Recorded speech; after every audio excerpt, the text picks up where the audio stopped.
Thank you, Jakob.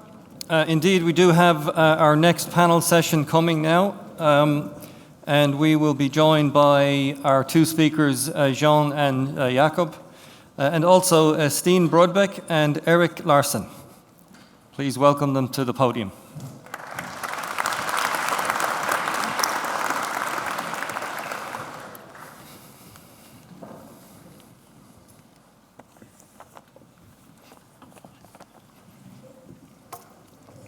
All right, lots of hellos going on. It's good. All right, excellent. So thank you, gentlemen, for your presentations, and thank you to the four of you for joining us here. There were a couple of questions from the earlier sessions. There were a couple of questions that came from the floor regarding education, competence. You've just spoken about talent retention, Jakob. What's a conversation worth having between you guys up here that we could witness around how you make sure people know what doing the job safely looks like? You know, I was sharing with Jakob yesterday, I run an annual contractor CEO forum around September, October every year. And over the last few years, one of the major topics of conversation for those guys is the number of people who had to be let go during the downturn and who are now doing other jobs and not interested in going offshore again or coming back to what they were doing. They're 5 years older, they're 8 years older, and they've moved on and they're not coming back. What is there to say about competence, how you retain the talent, how you build up the competence again for the future? I mean, I can maybe start saying that to my knowledge, and now there's a lot of people here in the room to correct me if I'm wrong, but Total didn't lay off any or very few people.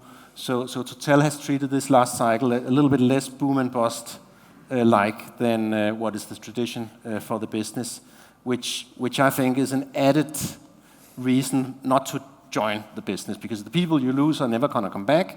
And the more boom and bust you run the industry, the more it's difficult to attract new talent. So a good start, at least, is to try to avoid reducing your workforce violently when the price drops. Now, that's easier said than done, but at least some companies have been focused on that. Well, I'm unfortunately not in Total in that respect. We were 2,300 employees in 2014, and beginning of last year, we were 1,200 odd people. So you can say, should I then just let go of safety during that period?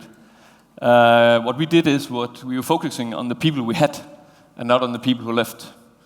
And now starting to get the new employees in as the business starts to pick up. Unfortunately, not as much in the oil and gas, but more in offshore wind.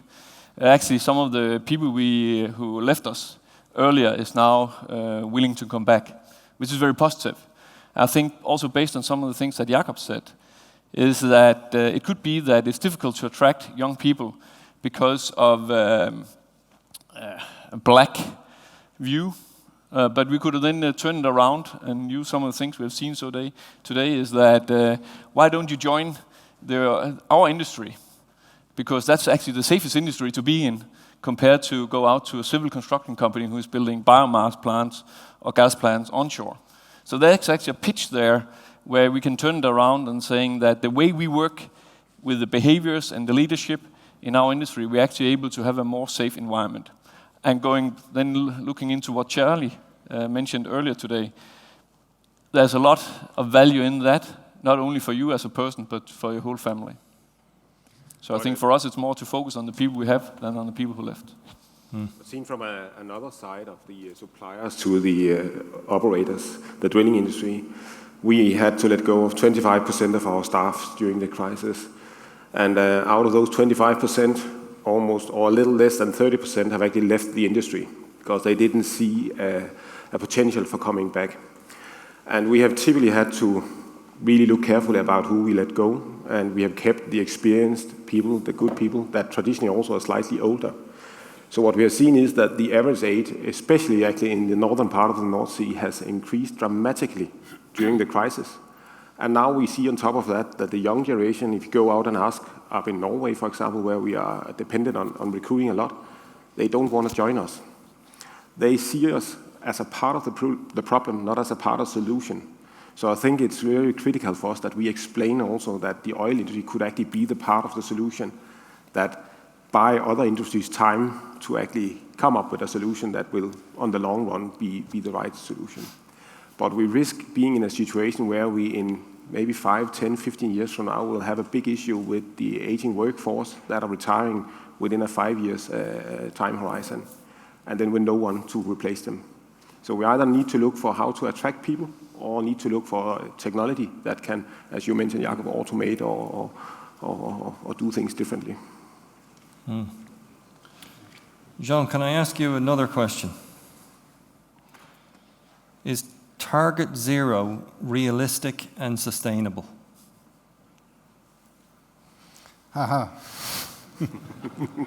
Sorry. Well, should I be honest or Absolutely. Please. diplomatic? Please, yeah. No. Honestly, it's not realistic for many reasons, and for me it doesn't mean a lot, because if you don't specify the time frame, it has no meaning. Zero accident today, it's realistic. Yeah. This week, still realistic. This year starts to be difficult. This decade, probably unrealistic. And this century, it's just mad. So people stating this without defining the time frame are just doing communication, not really passing strong messages, meaningful messages. But I understand the how do you say this? The enrollment power, the leadership dimension of this. You can tell your people, let's go to the moon, and then sometime it works, or it can bring people and take them to a very ambitious journey, even if they never reach the goal that you have stated. But I don't like this kind of unrealistic goal to define a collective goal. I think it's passing a wrong message about safety deeply. It's very naive, very naive. And the other point is that the same people don't define what they call an accident. If it's fatality, it's something. If it's a minor accident, it's something else. As I try to make the point, there is no relationship between the two. So it's another dimension of the ambiguity. So in brief, I don't really like this notion. Understood. Personally. What else about that? Well, to me, the zero accident or zero incident philosophy, I mean, you can call it what you want, but as long as it stimulates your ability to learn from any incident or accident that you have, such that, as Mike says, shit doesn't happen in my organization, I think that's really important. And if you say that, well, we accept that accidents may happen because that's a statistical fact, then you kind of very easily get into a situation where you don't have to learn because shit happens. And that's dangerous. But I actually would like to challenge that a little bit, because is zero incident, does that equal safety? Or does that equal luck? And back to your point, we could be 100% safe today, maybe tomorrow, but what if something happens the day after tomorrow? We employ humans, and humans by nature make mistakes. Some mistakes, they go about unnoticed. Sometimes when we drive our car, we do make mistakes. And the car today have actually been designed in such a way that they take care of you. They're built under the assumption that humans will make a mistake and we will crash our car. So let's build a car that makes sure to do that. Why is it we can't apply that level of thinking in our industry? So when human makes mistakes, we actually build a system that is robust enough to take care of that. I don't believe in zero as a KPI, but I do believe in zero incidents as an ambition and a dream and the thing that we work for every day. But if we put it as a KPI, it will be impossible and it will drive cynicism and we will actually not learn anything because we will prevent people from reporting the small things that are critical for us to learn from. So I would actually argue that zero as KPI works against a learning organization and not for a learning organization. You could say that if we don't say that we are working for a zero-free incident environment, then you can say that the way we act as a leader is that we are actually saying to the employees coming in the morning, I have made it behavior, a culture in this company, instruction, processes, where I'm not sure that you'll go home as healthy as you came in the morning. Do we accept that? That we go in the morning and say, by the way we work here is not as safe as I would like to, and I'm pretty sure that 1 out of 33 you'll be hurt in the afternoon, and you'll not be home safe. And I think that's for me the ambition. That's why it's an ambition that we need to go there. We need to create the culture and the leadership in order to create the environment where our employees is coming home as safely as they came in the morning. And I think if you're Jakob is sitting in other boards, and if you're looking in other industries in Denmark, they're actually quite happy if they have the statistics that's below 30. And I also joined one of those boards, and the first thing I asked was the management. Does that mean that, and which actually meant in the first quarters, they said, it's very good right now, we're under 30, we're only on 17. I said, okay. Does that mean we are unhappy when we're on 31? And if one of those 17s is severe, what do we then say? Right. So it's a mental, it's an ambition, and it's a mental or behavior or culture. And I think it's also a responsibility for us as leaders in our company that we need to drive that. Otherwise, we'll have people and families as Charlie and his family. Sure. If I can just add, Yes. I think you can call it what you like as long as it works for you and as long as you stimulate learning from the incidents that you have. But this quote from Christophe de Margerie that Mike came with, that I really think for CEOs, what keeps you awake at night is the fear of killing people. And in my time as CEO, just after I started, we had a fatality. And then we after that, I said, I don't want to run a company where we have this fatality over risk. And we went back to square one and got a little help from JMJ, among others, and really reworked our approach to safety. And we didn't have any more fatalities on my guard now. There was probably also a bit of luck in that, but at least something worked. And in my world, whatever works for you mentally, you have to select yourself. There's no reason not to make your own program, if you like it, as long as you keep learning. Yeah. Zero fatalities, it's a reasonable target, zero fatality. But it's difficult to state in what period you take into account to count them. Yeah. And also the size of the company. Zero fatality per year in a 1,000 people company is not the same as a 200,000 people company. It's totally different. So it's a very simple, efficient, easy to understand goal, but as soon as you try to understand it, it's very tricky. Yep. And can even be counterproductive to my understanding. My prestigious friend James Reason used to say, there is no safe system without fear.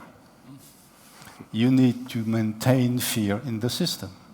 And with this kind of motto, you can destroy the fear. Construct illusions that it's possible to have no accident at all, which is not reasonable. That's sure my view. Interesting perspectives. Any questions from the floor? Anybody looking to take the mic?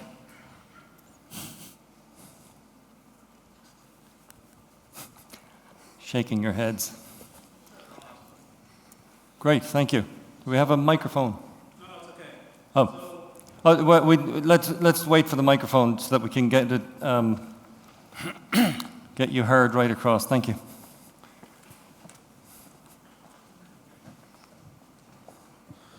So there was a lot of this conversation about timelines. So I could easily come back and say, well, why don't we just redo our targets every week or every month? And I work in a segment of the business where we do well construction, where everything's fluid constantly all the time. So what I'm trying to say essentially is, I feel I have to respond to whatever Mother Nature tells me, and I feel my KPIs are changing all the time. Why can't a CEO on the top have his KPIs change all the time?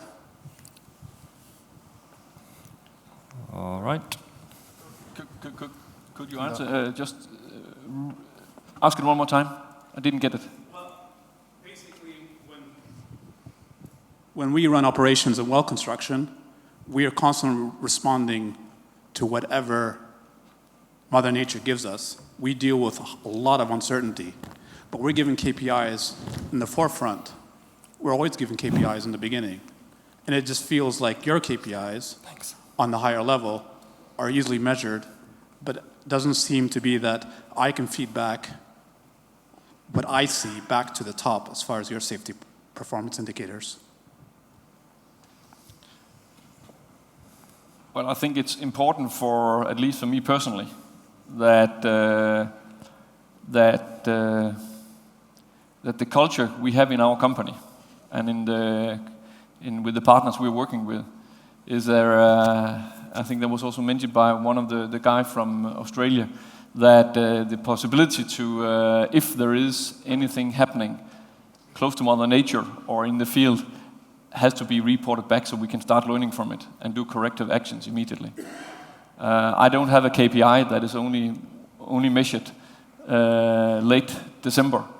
What we have is we are measuring it constantly, what is happening, and we're trying to ensure that we're getting as much learning in as possible. So, and I think we need, in this industry and other industry, we need to build cultures where we're ensuring that we're getting the things up so we can learn from it, and also have the curiosity to ask detailed questions so we understand the circumstances around what's happening. Thanks, Dean. Sir, you have a question? Yes, I think that I understood perfectly well what these four gentlemen said about the zero-goal accident. The issue is in the way you rephrase things, in the way you explain things to the workforce is what makes the difference. Because saying a zero-goal accident strategy at management level, at line management level, at supervisor level, they understand it, but the workforce don't. And I am telling you, based on my experience doing accident investigations, I can tell you at least 5 or 6 investigations I conducted where there was absolutely no mistake committed. They complied with every single procedure and rule. Nothing was wrong, and there were 4 fatalities. So how can you explain that? I mean, in the accident formula, you have a random factor. And when you have a random factor, you cannot say that is 0 the goal. What you can say is that the intention is that 0 is the outcome. And if you explain this to the workforce, because management, they understand it crystal clear what you're saying, but the workforce don't understand it. So if you say to the workforce, we admit that fatalities can occur, accidents, can occur, but our strategy, our goal, all our strength and resources are aimed at getting a 0 in a 1-year period, they will understand that. When you're saying it's not acceptable, as some CEOs are saying, especially in the US, it's not acceptable that if you have the proper training, if you comply with the procedures, if you have the right organization, if you have all the rules and guidance in the proper way, that there is an accident in this company. That is completely ridiculous. And no one but management understands that. That's it. What does the panel have to say? I like your way of phrasing it, completely ridiculous. I mean, I don't... First of all, when I ask people around if you have procedures and rules and regulations, are you safe if you follow all this? Almost everybody will say no, it takes more than that. So to me, there's no surprise in that. And to me, that's not contradicting aiming for zero incidents at all. I have no problems with that.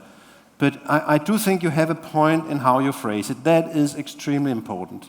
And it's important not to drive zero incident as a target where you get penalized if you don't hit it, but it should be, in my world, an aspiration or ambition level or intention. That works for me. I can sympathize if it doesn't work for you, but I like taking it from the other side to say that if you have driven, say, for example, an installation offshore for 10 years without any accidents, why not take the next 10 years? 10 years doesn't mean that it will be incident-free forever, but it's a good start to make the risk of incidents very, very low. Now, you can't use that, like Jean says, to predict that there won't be a disaster. That's a different story. Yeah. But at least there is this thinking of, if we have taken 10 years without any incidents, why not take the next 10 years? And if it doesn't work, if you have an incident, then you need to learn from it, get back on the horse, and make sure that that failure mode doesn't occur again. So build in new barriers in your systems to make sure that it doesn't happen again. Eric, you had a comment to make on this. And I think we have to accept that we work in an extremely complex industry, as you also alluded to. And I like the polar bear analogy, that we have optimized our safety organization and safety systems to be extremely good and extremely efficient within the areas that we can predict. And we have actually brought the industry to being a very, very safe industry. And I don't think it's about being a safe or not safe industry. It's actually about being a little bit safer than we are today. Because all the things we can predict, we are really, really good at managing these things. But it's the anomalies, the things that we cannot predict, when complexity suddenly grows out of hand. So suddenly we have a drilling rig working like a Swiss clockwork for 12 months in a row, nothing to report. And one day we ran out of luck, and one of our employees died and another one got seriously injured. Everything worked that day. Every procedures and policies was properly followed, but we ran out of luck. So how could that happen? So we need to build this resilience into a system, or the polar bear analogy, that we also will survive when the temperature increases or decreases just a little bit. And to the workforce, we started rolling out a new safety strategy a little more than a year ago. And the workforce says, yes, this is what we need. We don't trust you. You need to walk the talk for a number of months before we start trusting you. And the thing we say to our workforce is that we accept that error is normal. People make mistakes. When you make a mistake, we won't blame you. So we will not ask who failed, we will ask what failed. And when we have asked the what fails, then we will look at the system and try to fix the system. And we allow ourselves to ask, why was it that technology did not prevent this from happening? Why was it that something else didn't prevent this from happening? And we are simply not accepting that the root cause is lack of procedural discipline, because that we have seen way too many times. That's not enough. That is the easy way out. That is the blame way out of it. And we need, as an organization, to take responsibility for how we have built the system and fix the system, so the workers can make a mistake without being killed. And our target is still zero, but it's zero fatalities, zero serious injuries, zero major releases to the environment, and everything else as low as that is absolutely possible to get it. So we will try to differentiate a little bit. Gentlemen, yes, please. One more quick comment, and then we'll go to a break. Sure. The question is, what is your real policy and what is your, let's say, propaganda? I can accept zero accident as a propaganda aspect, but not as a real policy, because zero doesn't exist in this world. And the scientific perspective on risk is not compatible with the notion of zero risk, except if you shut down your business. as soon as you're doing a risky business, zero doesn't exist. And the problem of having zero as a target is that you will never reach it, and then you will never be able to compare what you've reached and what was your target. And you don't learn really, because you have a fictitious target and you cannot compare your actual performance to this target. And it's very interesting to do it. All risky activities in industry have specific risk target, acceptable levels of accidents per unit of activity. Aviation has it, nuclear has it, rail industry has it, and so on. And what is interesting is that when you compare the real performance with this target, they are all above. In other words, they are all more risky than they believe to be. And this is a good lesson, and this is a good entry into thinking, why are we wrong about the actual performance we have? Steen, take us home. I think one important point that you mentioned is that the way we communicate to different parts of the organization has to be different. We cannot communicate in one way. That's extremely important. And I think I know that we were at Total's Safety Day on Friday, and there we looked into work permits and safety talks. And looking in a bunch of paper like this may help some, but doesn't help the guy who is at the forefront. So that's where we had the dialogue. How do we, for example, improve the safety talks or the toolbox dialogue? And I think the most important thing for me, when I see a toolbox talk among different people, and as Steen explained on Siri, when we see people engaging there, you see the body language saying, I'm here because I'm here, I take care of myself and the team around me. Then we have succeeded. Then we're able to communicate what we want to do at the forefront, and that's where we need to do, where we need to be as leaders as well. Gentlemen, thank you very much for joining us up here and for sharing your opinions.